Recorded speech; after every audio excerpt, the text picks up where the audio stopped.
Seguimos con la Escuela Bíblica Integral en el área de interpretación bíblica. Continuando con la línea de pensamiento anterior sobre la venida de nuestro Señor Jesucristo. Como le estamos mencionando este diagrama sobre el curso para ver la línea de pensamiento, es cuando un tema sigue abordándose a continuación, debemos ver esto.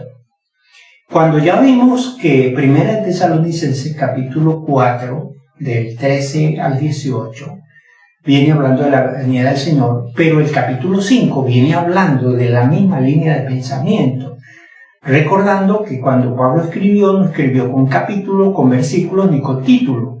Por lo tanto, la mayoría se limita a los capítulos y no tiene la línea de pensamiento completa.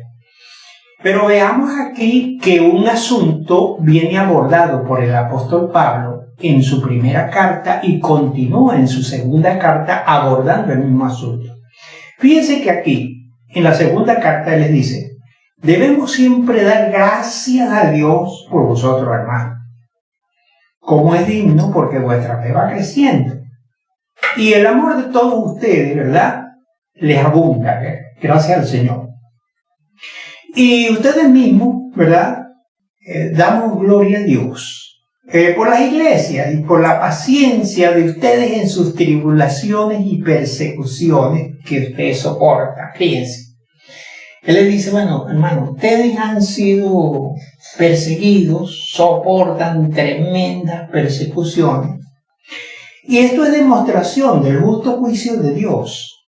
En el siguiente, ¿verdad?, dice: esto es demostración, ya que ustedes han sufrido, han sido tenidos por dignos de padecer esto, pero vean que el sufrimiento de ustedes no se queda ahí. Y él sigue diciendo: porque es justo delante de Dios pagar con tribulación a los que los atribulan. No se preocupe, hermano. Ustedes ahorita están pasando por esta gran tribulación. Pero Dios, que es justo, esa gente va a ser atribulada también. ¿Cuándo esa gente va a ser atribulada? Cuando el Señor Jesús venga con los ángeles de su poder desde el cielo. Esa gente va a recibir el pago de su maldad. Ustedes lo están sufriendo ahorita injustamente, pero esa gente, el Señor tiene control de todo y ellos van a sufrir. ¿Cómo van a sufrir ellos? Dice ahí, en una llama de fuego. Está hablando del lago de fuego. Cuando el Señor venga, esos que los atribulan van al lago de fuego. Ustedes no, porque ustedes han sido redimidos. Entonces, ¿quiénes van a ser? Los que no obedecen el Evangelio de nuestro Señor Jesucristo. Los que están opuestos al Evangelio de nuestro Señor Jesucristo. Por eso es que los atribulan, porque están contrarios a Jesucristo y los atribulan, pero ellos mismos van a sufrir pena de eterna perdición, excluidos de la presencia del Señor. Como sigue diciendo el apóstol aquí, él dice que esos sufrirán pena de eterna perdición, excluidos de la presencia del Señor, cuando el Señor venga en aquel día. Entonces, con la venida de nuestro Señor Jesucristo, nosotros vamos a ser transformados, vamos a reunirnos con el Señor por toda la eternidad, y toda esa gente que no creyeron en el Evangelio van a sufrir pena de eterna perdición. Fíjense que siguen existiendo, pero eternamente condenados. Él viene hablando de todos estos detalles, pero con la venida del Señor. Note que en el 1 Tesalonicenses capítulo 4, del 13 al 18, habla de la venida del Señor. El capítulo 5 sigue hablando de la venida del Señor, y aquí sigue hablando de la venida del Señor. Es el mismo pensamiento, el mismo tema, el mismo asunto. Y él sigue diciendo allí: el testimonio de ustedes, hermanos, ha sido creído, gloria a Dios, ¿verdad? Entonces, cuando venga el Señor, cambiará el panorama. Si nosotros vamos al capítulo siguiente, vamos a encontrar que Pablo sigue hablando de la venida de Jesús. En la misma línea de pensamiento, sigue aquí. Y él dice: pero con respecto a la venida de nuestro Señor Jesucristo, fíjense, sigue la misma línea de pensamiento de la venida de nuestro Señor Jesucristo. Y aquí él es muy puntual y específico. Él dice: Y nuestra reunión con Él, cuando Él venga, que nos vamos a reunir con Él, porque Él nos va a transformar a su semejanza, cuando nos reunamos con Él, en su segunda venida, Él dice: os rogamos, hermano, que no dejéis mover fácilmente, ni se asuste, ni se conturbe, ni por espíritu, ni por palabra, ni por carta, en el sentido de que el día del Señor está cerca. ¿Veis? Con relación al tiempo de la venida de nuestro Señor Jesucristo, hermano, les voy a explicar lo que va a acontecer, porque hay alguien que los está perturbando, y aquí yo les voy a explicar.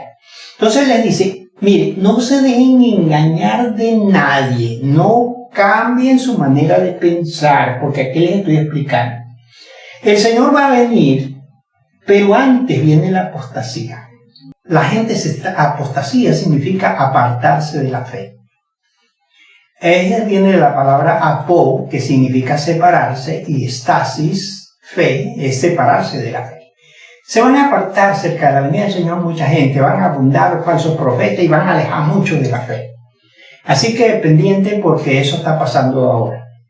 Y dice, primero viene la apostasía, y segundo se manifieste el hombre de pecado, el hijo de perdición. Y vea lo que va a hacer ese señor.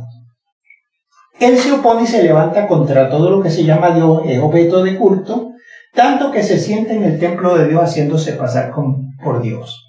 Fíjense que aquí viene a eliminar todo acto de credo religioso y a perseguir. Por eso dice el apóstol: mire, el Señor va a venir, pero antes viene esto primero. Viene la apostasía, viene el hijo de perdición, viene lo que se ha denominado el anticristo. Todo eso viene primero.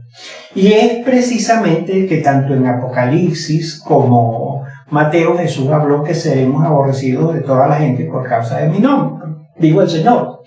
Entonces es precisamente que todo el que tenga fe va a ser atacado, perseguido, menospreciado, pero el apóstol está diciendo: mire, el Espíritu Santo está diciendo que primero viene esto antes de la segunda venida de Cristo. Lo está precisando, lo está puntualizando. Muchos hermanos que no toman en cuenta el contexto forman doctrinas y menosprecian y atacan a otros hermanos porque sacan de su contexto el pasaje y se forman unos criterios de interpretación totalmente distorsionados. A mí me habían enseñado eso también totalmente distorsionado, pero cuando comencé a hacer el análisis de las Escrituras, me di cuenta que la cosa es como está planteado en las Escrituras. Y él sigue diciendo allí: mire, ¿no se acuerdan cuando yo les decía esto a ustedes? Y ahora ustedes saben qué detiene, ¿verdad?, para que se manifieste, porque ya está en acción el misterio de la iniquidad. A veces tenemos problemas con nuestras versiones por la traducción.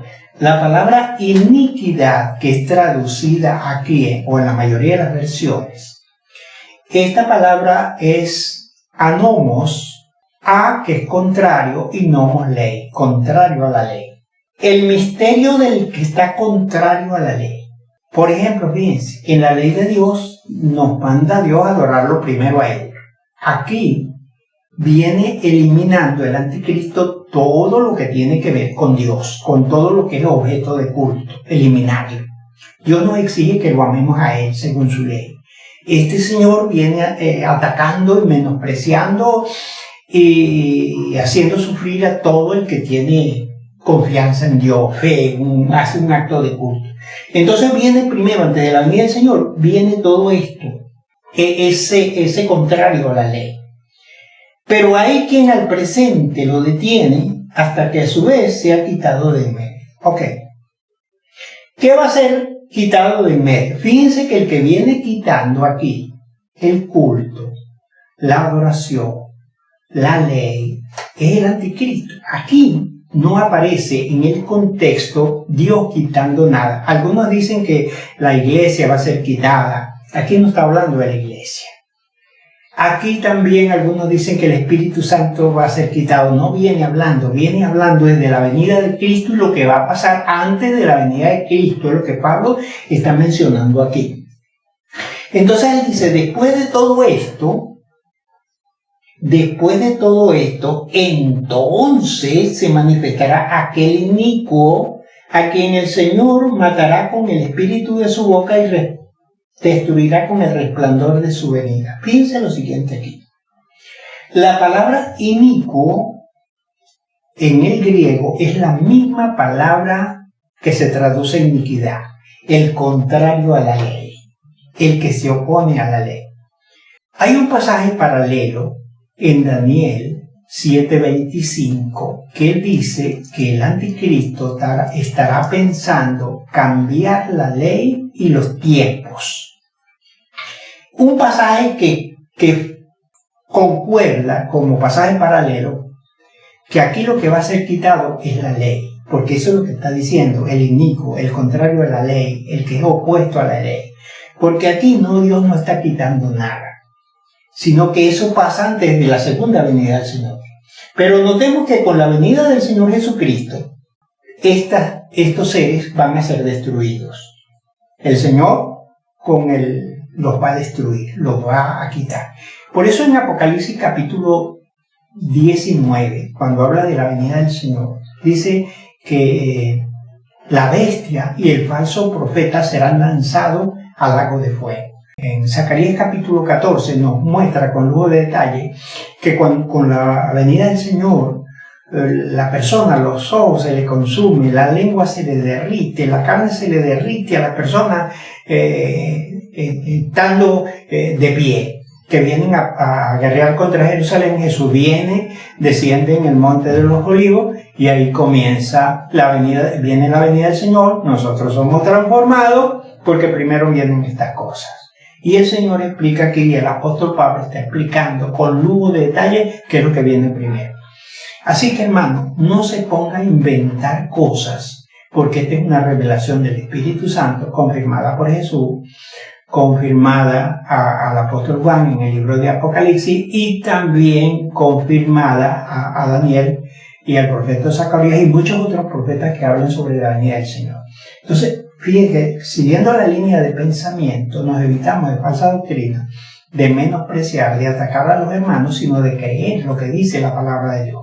Pero si usted no tiene claro, ¿verdad?, cómo usar el contexto, entonces usted va a enseñar falsa doctrina. Muchos hermanos que están enseñando falsa doctrina y sacando a los hermanos, enseñando apostasía, sacándolos de la fe verdadera que está revelada en la Escritura. Pero si usted toma claramente la línea de pensamiento, se va a dar cuenta que la venida del Señor está planteada sobre 1 Tesalonicenses capítulo 4, del 13 al 18, continúa la línea de pensamiento en el capítulo 5, sigue la línea de pensamiento sobre la venida del Señor en la segunda carta, capítulo 1 y capítulo 2. El apóstol está haciendo un análisis de un tema que tiene una misma línea de pensamiento de 4 capítulos, siendo cartas distintas, pero con un mismo asunto, y explicando con lujo de detalle para no caer en contradicciones y en oposición de los hermanos, porque este es un mensaje de aliento, de esperanza y de consuelo.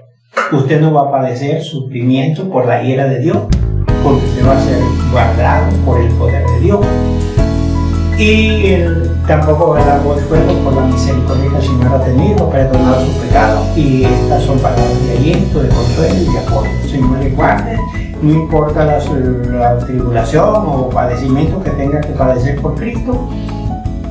El Señor nos dice claramente que Él viene por nosotros y será para bendición. Señor, me lo bendiga.